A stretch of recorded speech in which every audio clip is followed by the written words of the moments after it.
आए हैं दादी को हम्म। हॉस्पिटल से, सो देख नहीं पाया। नो प्रॉब्लम, लास्ट क्लास का वीडियो देख लेना। In case you think there is anything just let me know, ठीक है। Okay ma'am. About Krishnaveni and Himani, guys any doubt?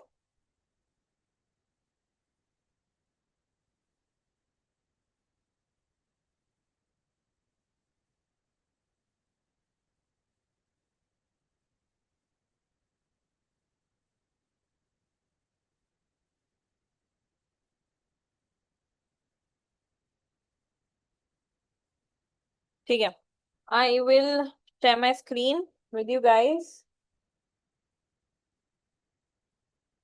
So and we'll start.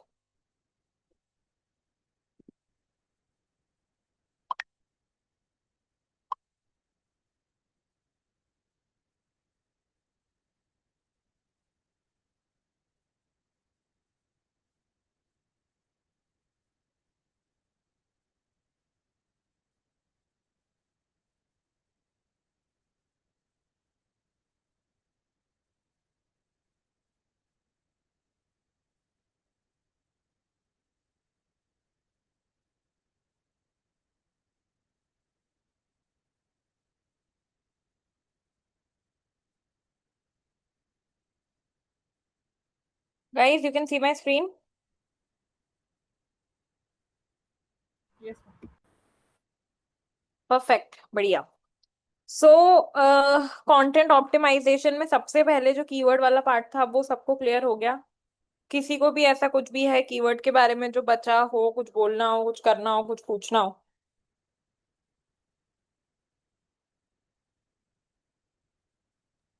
Ma'am tax urban का कीवर्ड्स निकाल नहीं पा रहे। आपने निकाले थे? ट्राई किया था लेकिन नहीं हुआ। स्क्रीन शेयर करो, लेट्स टॉक एक बार। Guys give me a minute. Sumit अपना स्क्रीन शेयर करो। Okay ma'am.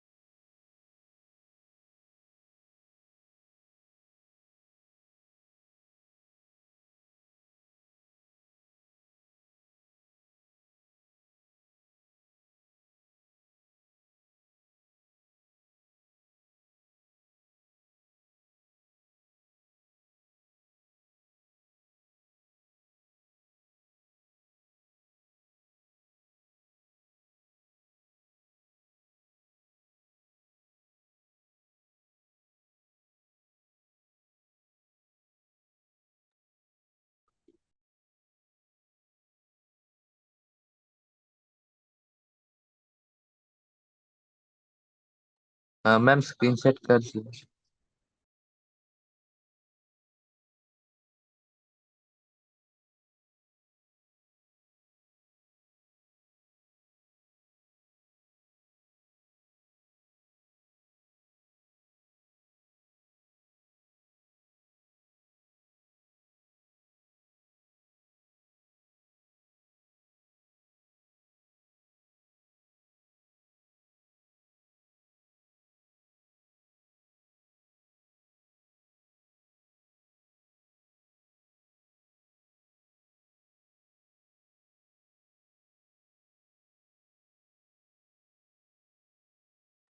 मैम मैंने कीवर्ड सारे निकाले थे, लेकिन इसमें 50,000 वाला जो कीवर्ड्स है वो बहुत कम है, और जो है वो अच्छा से समझ में नहीं आ रहा क्या बोल रहे हो, वापस बोलो। है। मैंने कीवर्ड्स निकाला था, उसमें जो 50,000 वाला कीवर्ड्स है वो बहुत लिमिटेड है, और वो अच्छा से समझ में नहीं आ रहा। ओके, ठीक है। ये ना सुमित हम डिस्कस कर चुके थे, आपने पूरा कीवर्ड रिसर्च करा, ये मुझे नहीं पता था। No problem, you call me up when you are free and I will explain this to you, ठीक है? Over the weekend whenever you are free drop me a text and I will explain, ठीक है?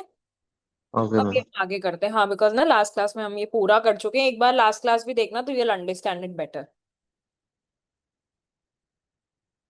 Okay ma'am. चलो guys let's go आगे, बहुत दिन से हम सेम चीज कर रहे हैं यार। आगे मैम बढ़ते एक हैं। वो पॉइंट भी रह गया जो आपने बताया था कि हम बाद में डिस्कस करेंगे, कॉम्पिटिटर के कीवर्ड कैसे फाइंड करना, वो अभी आगे किस करेंगे किसके या नहीं? कीवर्ड्स, किसके कीवर्ड्स? Competitor competitor. के की यस, कॉम्पिटिटर के कीवर्ड्स हमने कर लिया था कि आप गूगल में जाके निकाल सकते हो, पहला। और दूसरा, अगर कभी आपको कीवर्ड, दो पॉइंट्स थे, एक कॉम्पिटिटर वाला वो हमने गूगल पे जाके निकाल लिया था, गूगल कीवर्ड प्लानर पे जाके वेबसाइट इनपुट करके, ठीक है। दूसरा, अगर आपको कभी कीवर्ड्स नहीं मिल रहे हैं तो what you can just do is you can go and search, जैसे मैंने लास्ट क्लास में जो दो मेथड्स बताए थे। ठीक है, कॉम्पिटिटर के कीवर्ड्स निकालने का सबसे जो मेजर तरीका है वो यही है कि you have to go and put it into Google keyword planner. जब ब्लॉग में एक एक स्पेसिफिक करना है तो वो वी कैन सी। अभी एक बार थोड़ा सा आगे करते हैं, बिकॉज कीवर्ड्स पे ही we are going on and on, okay. ना। चलो, स्क्रीन दिख रही है?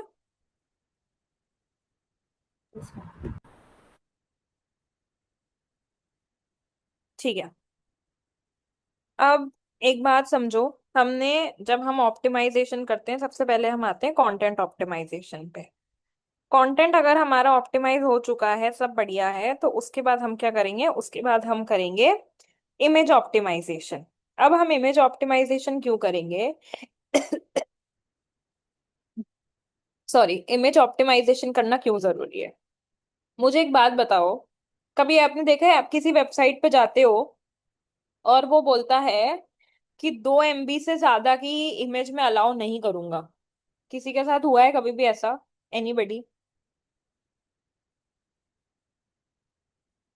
यस। ठीक है, हुआ है। अब ये क्यों होता है? देखो, इमेजेस जो होती है ना, कंटेंट अपनी जगह पर है, कंटेंट को भूल जाओ, अभी हमसे बात कर रहे हैं इमेज की। एक बात that you have to understand is कि जो इमेजेस होती है ना, वो क्या करती हैं कि आपका जो नो वेब पेज होता है उसको हैवी बनाती हैं, ठीक है। व्हेन आई से heavy, what do I mean? कि इमेजेस क्या करती हैं, आपके वेब पेज को हैवी बनाती हैं। हैवी का मतलब क्या है? हैवी का मतलब ये है, अगर आपके पास एक बैग है, ठीक है, एक बैग में अगर आप मान लो the bag can hold a weight of 5 kgs, ठीक है। अगर 6 kgs डालोगे तो क्या हो जाएगा? वो बैग फट जाएगा, करेक्ट। जो भी हम मॉल्स वगैरह में जाते हैं उसको हम वो शॉपिंग बैग्स देते हैं ना। अगर मैं उस पर ज्यादा वेट डालूंगी तो क्या जितना वो वेट ले सकता है उससे ज्यादा वेट डालूंगी तो बैग फट जाएगा, राइट।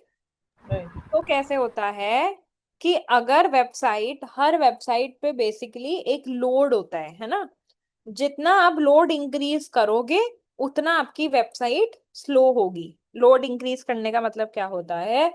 लोड इंक्रीज करने का ये मतलब होता है भाई कि जितना ज्यादा आप उस पर डेटा रखोगे। अब क्या डेटा का मतलब, मैं सिर्फ 10 ही ब्लॉग्स रखूं अपनी वेबसाइट पे? नहीं, ब्लॉग से कोई मतलब नहीं पड़ता।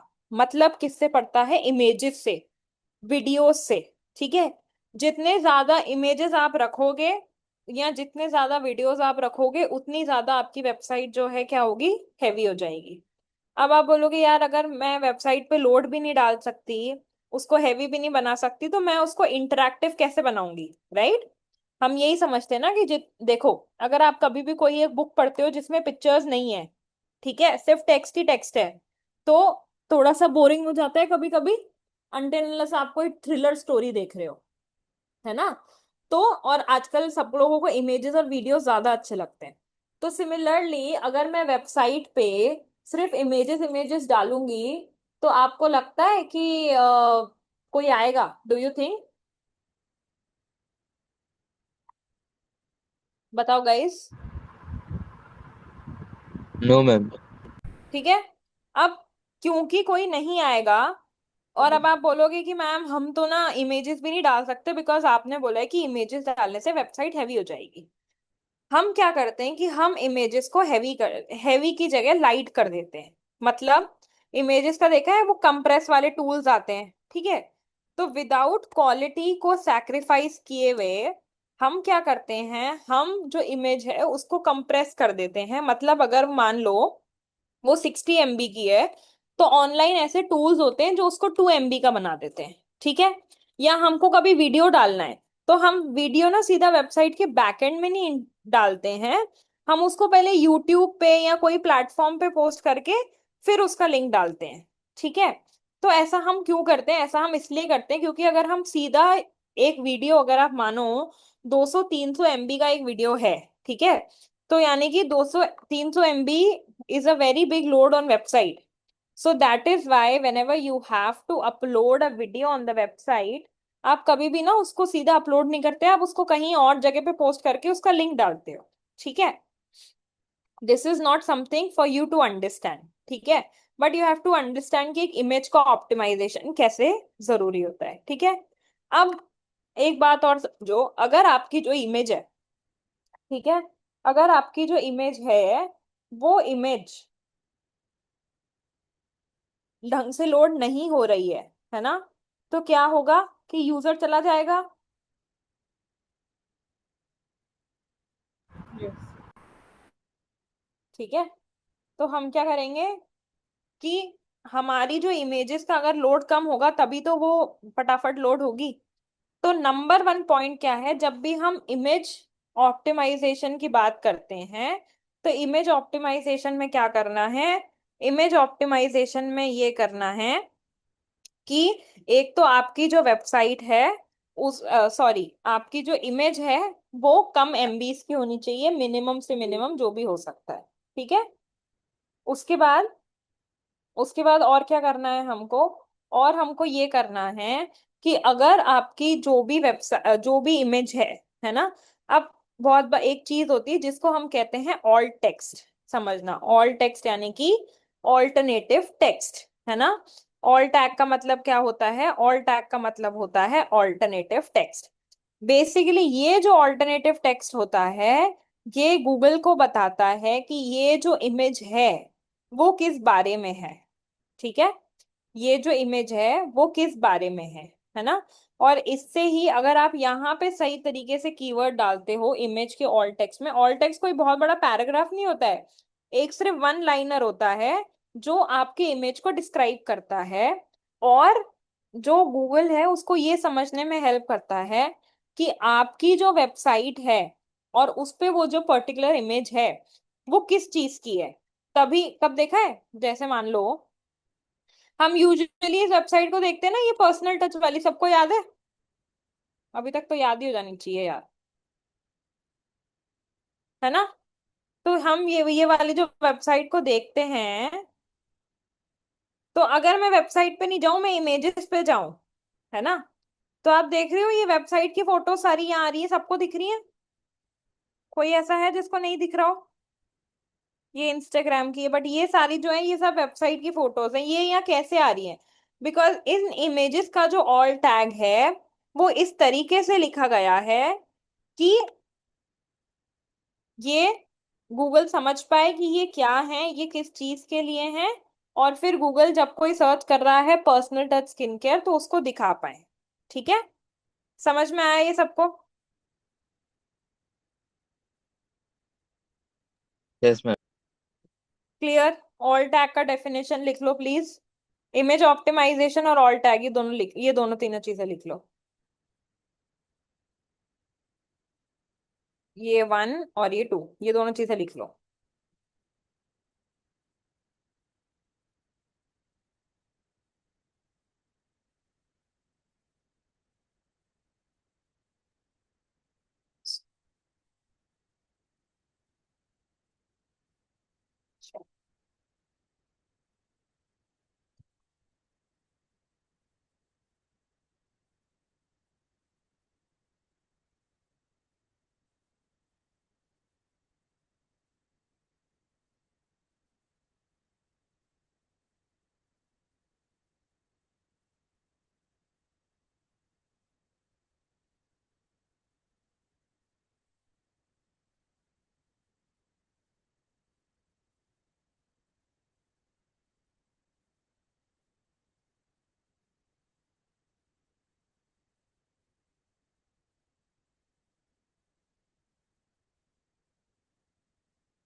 गाइस हो जाए तो प्लीज बता देना।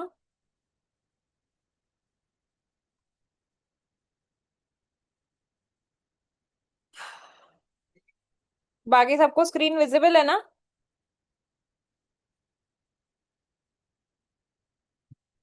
नरपेंद्र अब आपको दिख जानी चाहिए स्क्रीन, एक बार देखो नहीं तो लेट मी नो।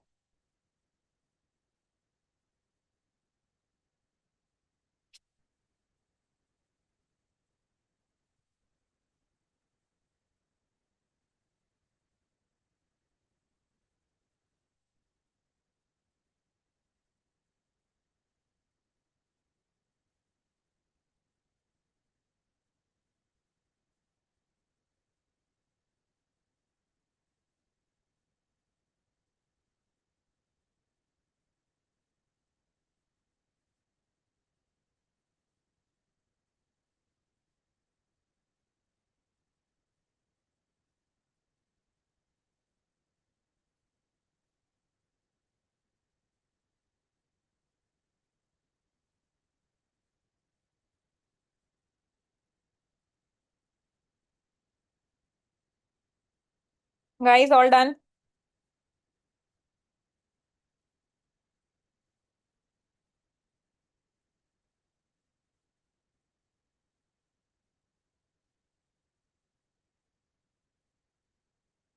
ठीक है, नेक्स्ट करते हैं। उसके बाद आता है how to optimize an image. अब मैम आपने ये तो बोल दिया कि इमेज को ऑप्टिमाइज करना है, ठीक है, लेकिन इमेज को ऑप्टिमाइज करना कैसे ये तो बताओ। ऑब्वियसली, है ना भाई, इमेज को कैसे ऑप्टिमाइज करना है? इमेज को ये करना है कि आपको सबसे पहले तो ये ध्यान रखना है कि आपकी जो इमेज है वो स्मॉल साइज की होनी चाहिए, बहुत लार्ज इमेजेस नहीं होनी चाहिए।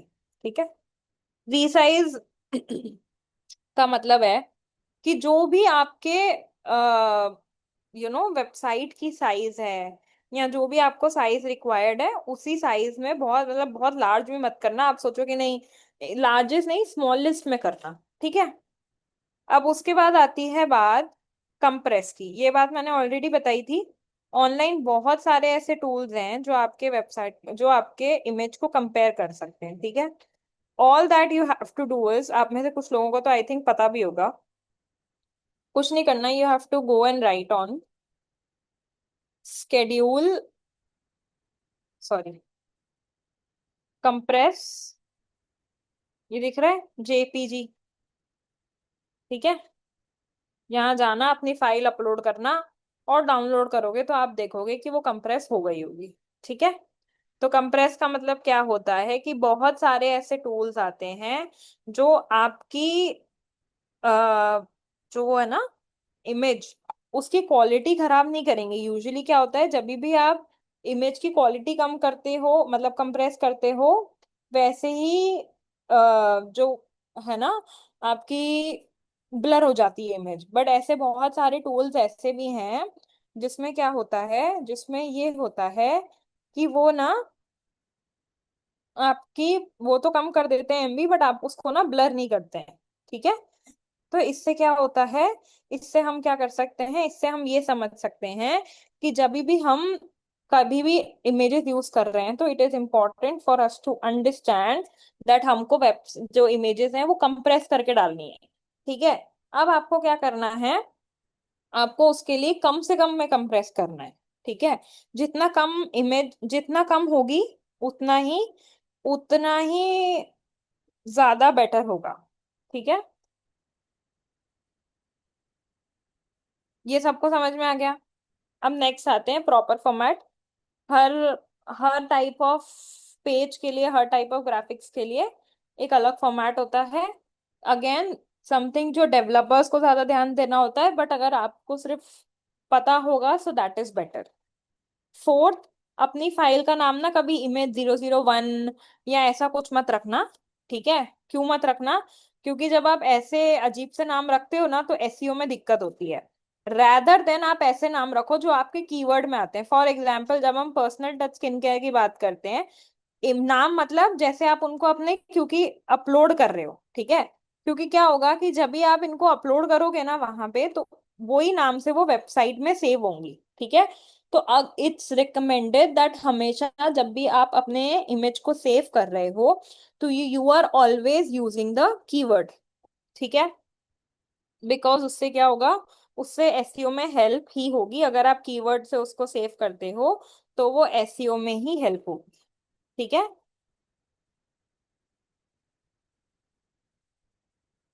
मैम इधर में तो इधर में जो डैश है ये डैश देना जरूरी है? नहीं, भले से डैश मत दो, बिना डैश के सिर्फ स्पेस में कीवर्ड दे दो, कोई प्रॉब्लम नहीं है। All that it is important is कि आप किसी ना किसी कीवर्ड से वो कर रहे हो। ठीक है। Keyword okay. के उससे उसको सेव कर रहे हो। ठीक है। And last is add alt tag, यानी कि आपको ऑल्टरनेटिव टेक्स्ट होना चाहिए। ऑल्टरनेटिव टेक्स्ट आपको क्या बताएगा, आपका जो भी सर्च इंजन है उसको ये बताएगा कि ये इमेज किस बारे में है। Again which makes SEO better. See, चाहे आप इमेज ऑप्टिमाइजेशन करो, चाहे आप कंटेंट ऑप्टिमाइजेशन करो, no matter what you are doing, the aim of doing that is, what is the aim? The aim of doing that is कि आपका SEO होना चाहिए, आपकी वेबसाइट टॉप पे आनी चाहिए। The entire aim is that. ठीक है। What is the aim? The entire aim of doing image optimization, content optimization, anything, the aim is to get into the fact कि हमारा जो एसईओ है वो होना चाहिए और हमारी जो वेबसाइट है वो रैंक होनी चाहिए। ठीक है। ये पॉइंट्स फटाफट नोट डाउन कर लो प्लीज।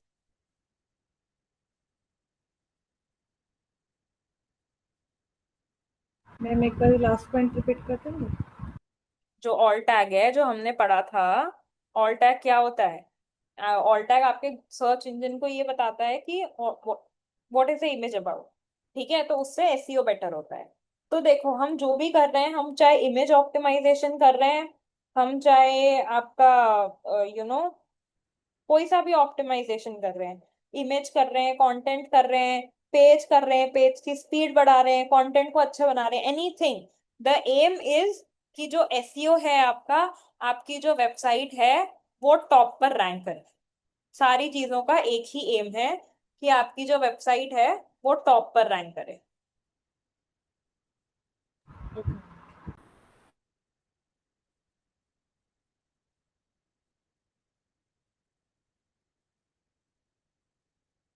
ये नोट डाउन कर लो प्लीज।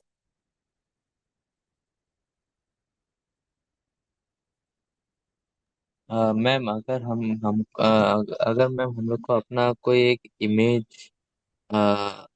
किसी वेबसाइट में या फिर गूगल में या फिर अपलोड करना है, तो उसके लिए मैम क्या ये ऐसा इमेज ऑप्टिमाइजेशन दे के फिर देने से क्या मैम आएगा? यस, आपको इमेज ऑप्टिमाइजेशन करना होगा और अपलोड करने के लिए आपके पास बैकएंड क्रेडेंशियल्स भी होने चाहिए। बैकएंड क्रेडेंशियल्स होंगे तभी तो आप किसी भी वेबसाइट में जाके अपलोड कर पाओगे। ओके।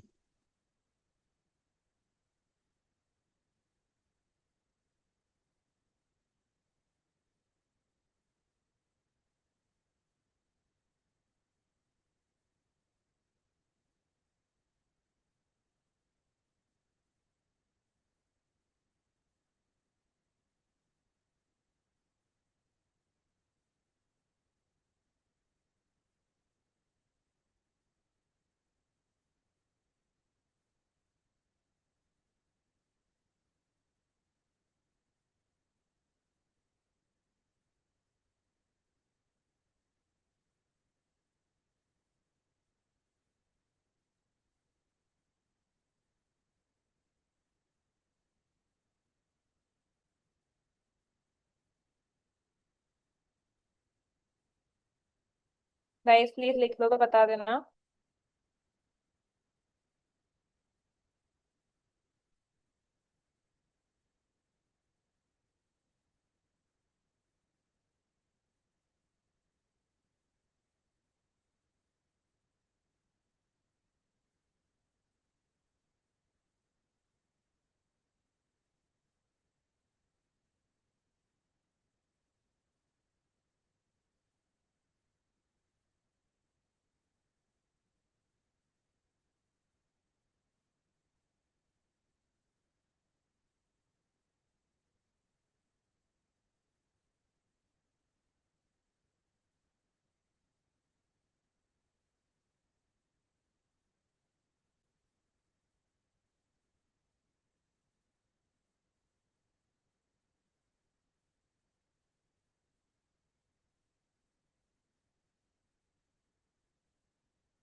लिख लो तो प्लीज बता देना।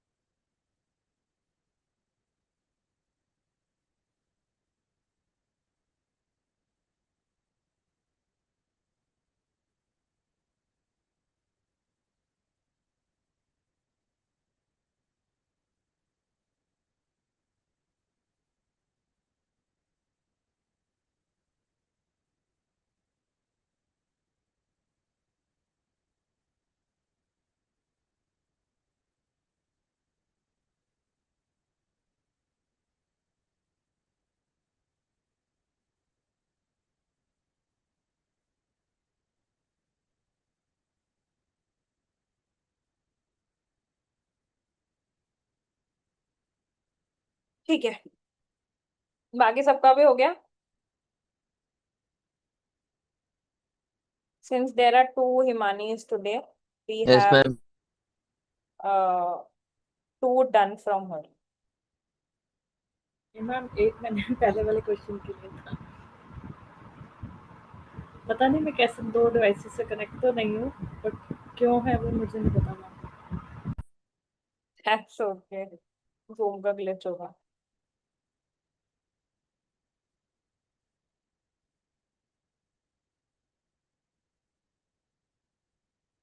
मैम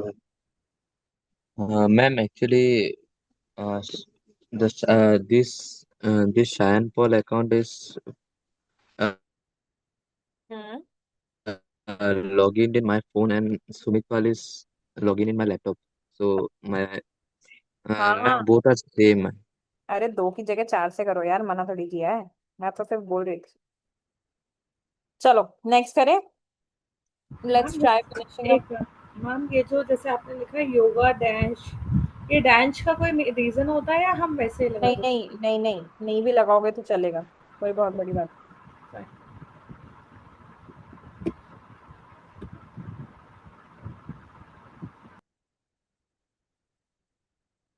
चले बड़े आगे। Yes ma'am. ठीक है, तो गाइस लेट्स गो आगे। सबसे पहले हम नॉर्मल थोड़ी सी थ्योरी पढ़ेंगे। थोड़ा सा प्रैक्टिकल हमने कर लिया है, अब हम थोड़ी सी थ्योरी करेंगे, ठीक है। थ्योरी में सबसे पहले जो चीज है वो क्या है?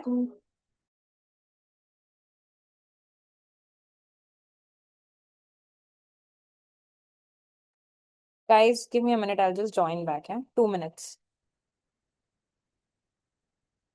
उफ।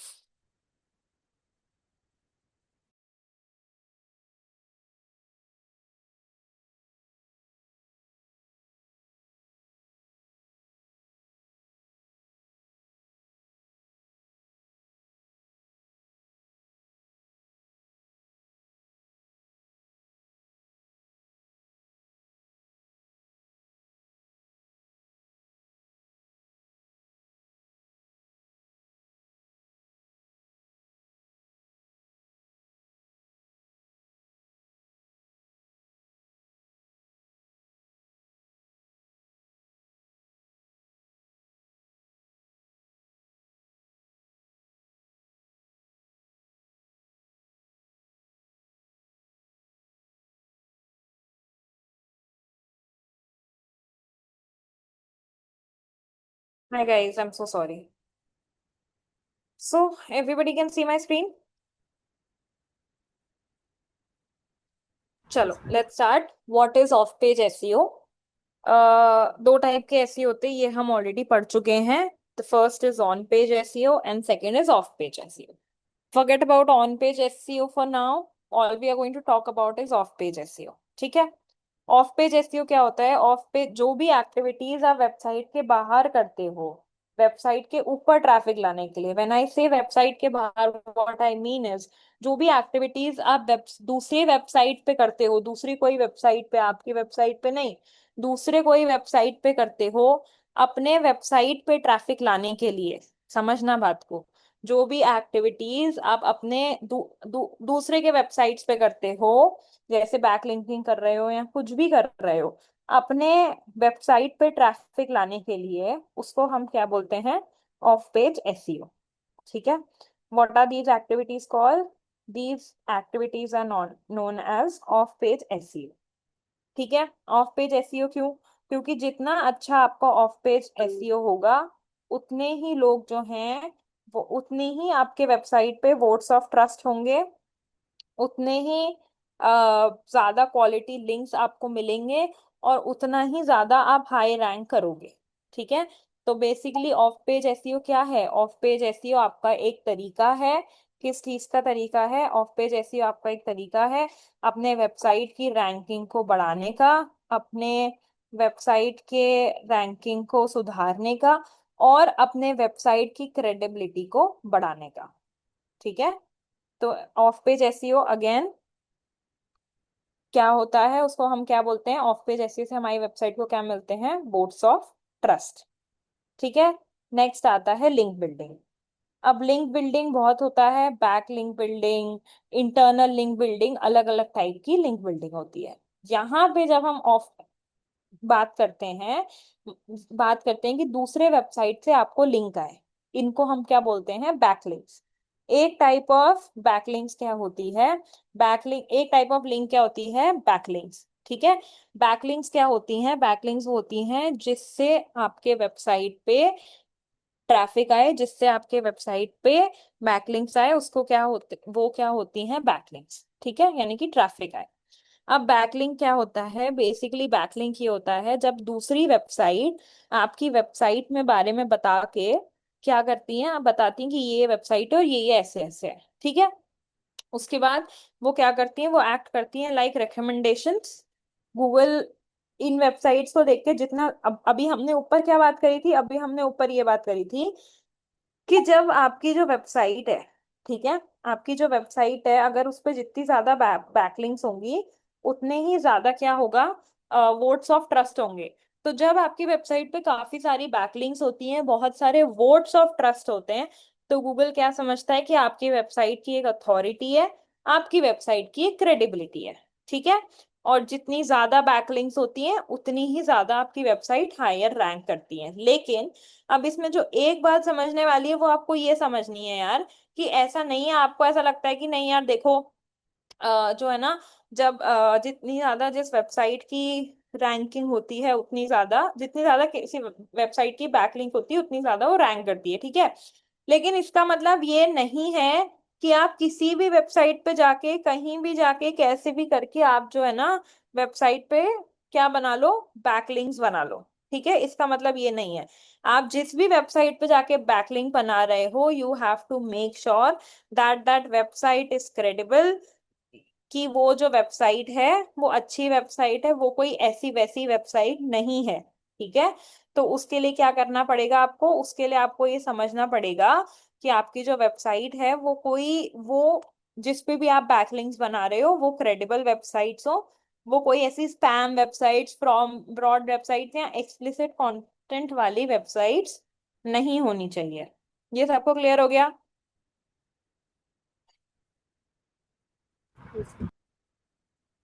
ठीक है। ये सारे पॉइंटर्स क्विकली नोट डाउन करना प्लीज। थोड़ा सा थ्योरेटिकल है, so that you know the meaning of the terms.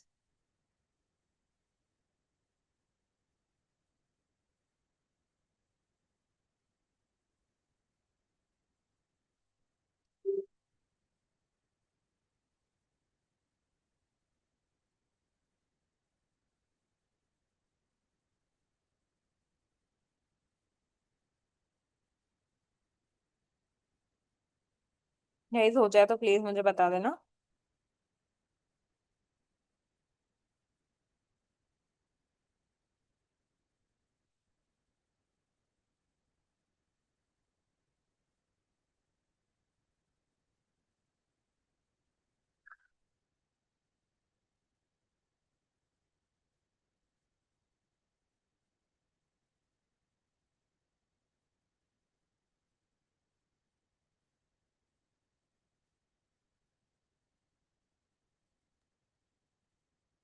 Ma'am क्या हम लोग कोई भी वेबसाइट में बैकलिंक बना सकते हैं? कोई भी वेबसाइट, यही तो मैंने बोला कि आपको ये देखना पड़ेगा कि वो वेबसाइट क्रेडिबल है और आपके बिजनेस से रिलेटेड है। अगर कोई वेबसाइट जो है, वो आप मानो, आप चाहते हो कि डिजिटल मार्केटिंग, जो भी ऐसे होते हैं ना वो ब्लॉग्स देखे, top 10 digital marketing company, top 10 digital marketing academy, ठीक है।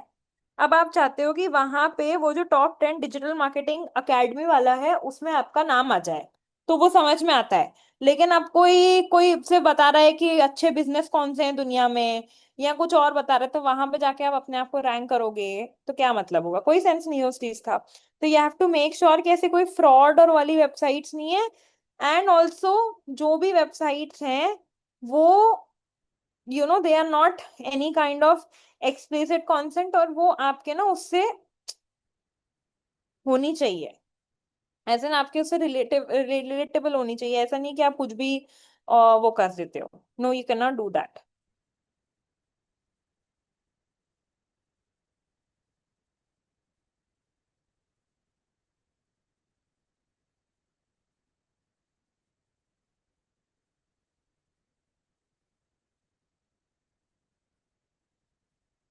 मैम जो वेबसाइट रिलेटेड है, क्या वो मैम हमें खुद बैकलिंक्स दे देगा या फिर उसके लिए कोई अलग सा वेबसाइट? नहीं, उस देखो, दो दो तरीके होते हैं हर वेबसाइट के आपको बैकलिंक देने के, एक पेड एक अनपेड। यूजुअली जिन वेबसाइट्स का ज्यादा ट्रैफिक होता है, ट्रैफिक मतलब जिन पे ज्यादा यूजर आते हैं, मतलब मान लो साल के मतलब महीने के 1 से 2 लाख यूजर आ रहे हैं या उससे ज्यादा आ रहे हैं, तो वो आपको बोलेंगे कि यार हम तो ना देखो पैसा लेंगे, ठीक है। एंड हम तो, क्योंकि हम तो पैसा लेंगे, और इसके लिए आपको क्या करना पड़ेगा कि उनको पैसा देना पड़ेगा ये काम करने के लिए। बट कोई ऐसी वेबसाइट्स हैं जो अभी अभी स्टार्ट हुई हैं जिन पे कम ट्रैफिक है या कुछ भी है, तो वहां पे आप फ्री में भी अपने आप को लिस्ट करा सकते हो, कोई प्रॉब्लम नहीं है।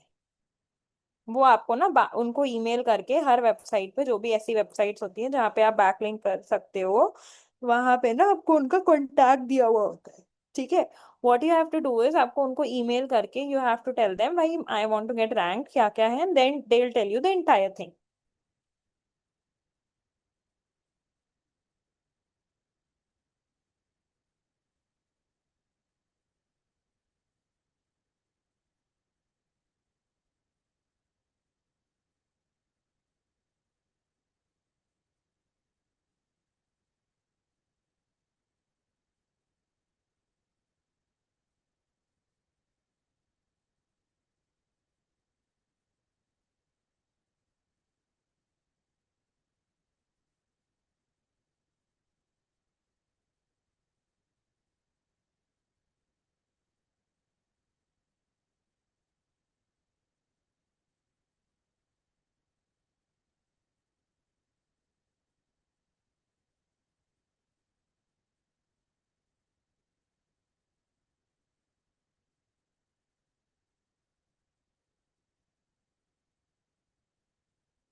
मैम अगर अ, हम लोग को अपना ब्लॉग उन लोग के वेबसाइट में पोस्ट करना है, तो क्या मैम उनको ईमेल लिख के देना पड़ेगा या फिर खुद भी कर सकते हैं? देखो, जैसे जो पब्लिक फोरम वेबसाइट्स होती हैं जैसे मीडियम, तो आप उनको खुद से लिख के देते हो एंड दे डू इट, ठीक है। लेकिन अगर ऐसी कोई वेबसाइट्स होती हैं जो जो आपको पोस्ट नहीं करने देती, तो फिर आपको उनको ईमेल करना पड़ेगा और उनको बोलना पड़ेगा कि देखो हमको आपके वेबसाइट पर पोस्ट करना है, ये हमारा ब्लॉग है। वो आपके ब्लॉग को रिव्यू करती है, अगर कुछ चेंजेस होती है तो वो करती है, और उसके बाद आपका ब्लॉग वो खुद से पोस्ट कर देती है। So every website, as I said, every website has its own rules, has its own set of tools and everything else. Okay ma'am.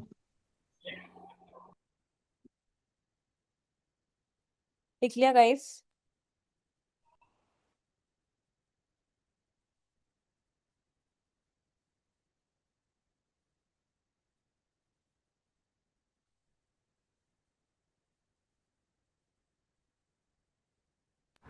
Ma'am ये कैसे सर्च करेंगे कि कौन सी वेबसाइट्स हैं जो ऐसी चीज़ें प्रोवाइड करेंगी?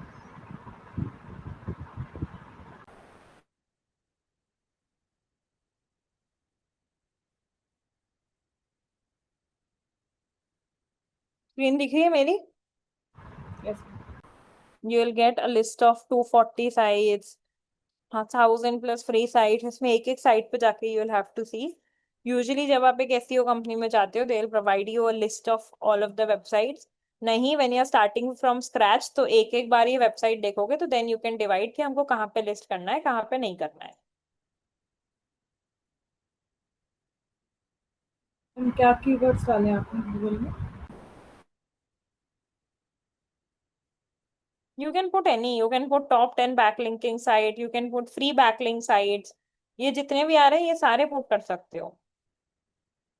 बट ये जो है ये हमारे बिजनेस से रिलेटेड होंगे, हमें ऐसा सर्च करना है या कोई भी मतलब रैंडम किसी से भी तो बात कर आप सकते अगर आप डिजिटल मार्केटिंग कर रहे हो तो फॉर डिजिटल मार्केटिंग कर दो।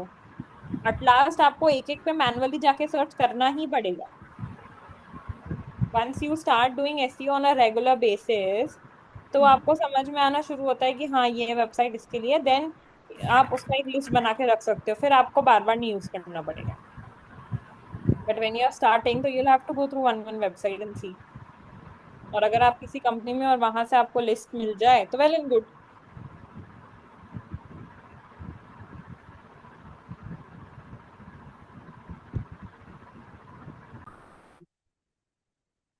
ये लिख लिया?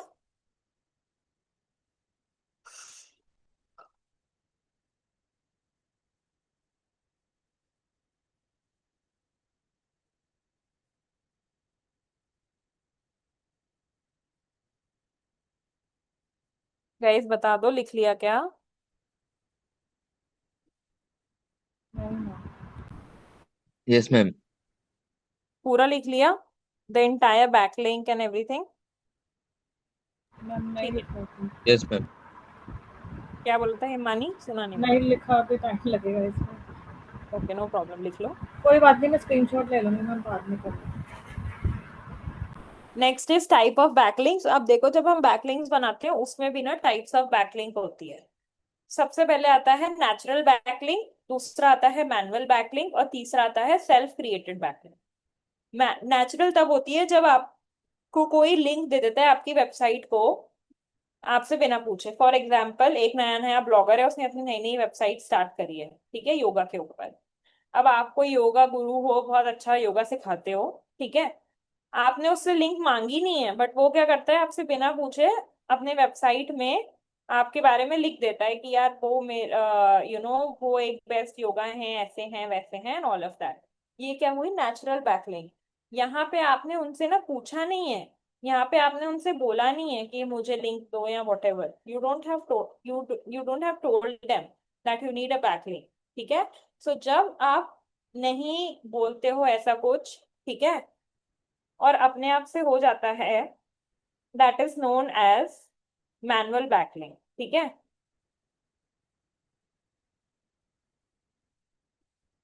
उसके बाद क्या, उसके बाद क्या आता है? मैनुअल। ओ सॉरी, फर्स्ट वाला नेचुरल था। Next is manual. अब आप किसी को पूछते हो, मानो जो कोई ब्लॉगर है, वो बहुत पुराना है, उसके बाद बहुत अच्छा ट्रैफिक है, और आप चाहते हो, आप नया बिजनेस हो तो आप चाहते हो कि आपका भी ना जो बिजनेस का नाम है वो उस वेबसाइट के ऊपर आए, है ना? तो आप क्या करते हो, जैसे अभी सुमित ने बोला कि एक आप उस वेबसाइट वाले को ईमेल करते हो कि यार हमको ना अपने वेबसाइट पे ना लिंक, बैकलिंक कर दो और हमको लिंक दे दो। तो वो क्या करता है, वो आपको बताता है कि अगर आप बैकलिंक कर, वो आप उसको ईमेल करते हो एंड देन आपको एक ईमेल का जवाब आता है कि यार हम इतना पैसा लेंगे, ये करेंगे वो करेंगे। ठीक है। सो जब ये होता है, that is known as manual backlink. और उसके बाद लास्ट आता है सेल्फ क्रिएटेड। सेल्फ क्रिएटेड मतलब जितने भी पब्लिक फोरम्स हैं, जैसे कोरा है, रेडिट है, मीडियम है, ठीक है, तो इन सब में क्या होता है, इन सब में मान लो आप एज अ यूजर आंसर देने जाते हो, ठीक है, तो इन एज अ यूजर आप आंसर देने जाते हो तो क्या होता है, आप खुद से जाके आंसर दे देते हो और वेबसाइट को आप लिंक भी कर सकते हो। ठीक है। तो क्योंकि आप वेबसाइट को यहाँ पे लिंक भी कर सकते हो, तो नाउ व्हाट हैपेंस इज कि यहाँ पे आप सेल्फ क्रिएटेड बैकलिंक बना रहे हो, यानी कि यहाँ पे आप खुद से ही आंसर कर रहे हो अपनी ही वेबसाइट के बारे में, अपनी ही वेबसाइट के बारे में खुद लिख रहे हो और फिर लोगों को बोल रहे हो कि आप भी ये वेबसाइट आके चेक कर रहे हो। लोगों को नहीं पता है कि ये आपकी वेबसाइट है, they don't know, but you know it is your website and you are trying to bring people to your site. That is why you do what, you give them the link of your website in your own answer. ठीक है, इसको हम क्या बोलते हैं, self created backlink. ठीक है, तीन टाइप्स की बैकलिंक होती है, वापस समझो। Number one natural, number two manual, number three self created. ठीक है, ये इसको नेक्स्ट क्लास में we'll continue. Types of backlink quickly note down कर लो प्लीज।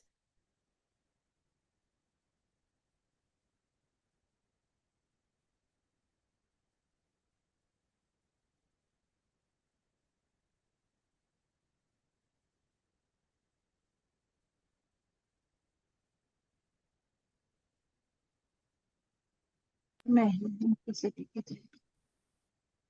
कोई कुछ बोल रहा था?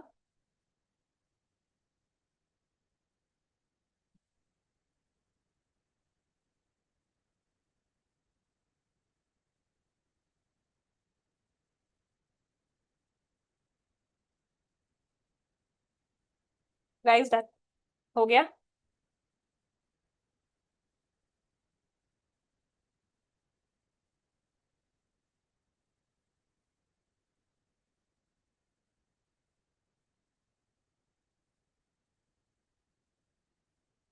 यस।